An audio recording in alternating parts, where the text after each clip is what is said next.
Hakuna reason ya kutumia bangi msee. Hakuna. It's not cool. Hakuna ati sijui inakaa poa. Hakuna. It's not cool bwana.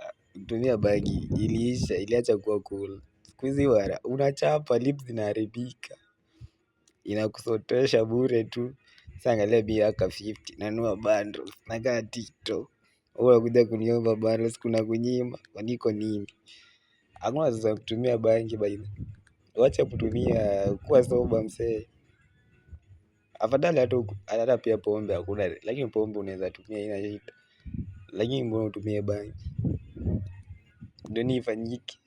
Ndio tukuone nani? Wewe ni mbwea, wewe ni mjinga. You are a crackhead msee. You are a crackhead. Na ni hivyo tu, imagine sasa tukikuweka kwa watu ma crackhead. Wewe mmoja wao.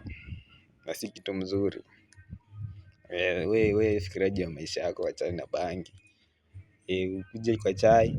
Hata pia chai, watu wa chai pia chai si mzuri kwa mwanaume. Sukari si mzuri.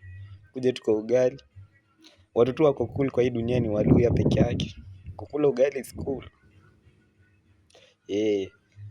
Big up na mnisubscribe my YouTube channel.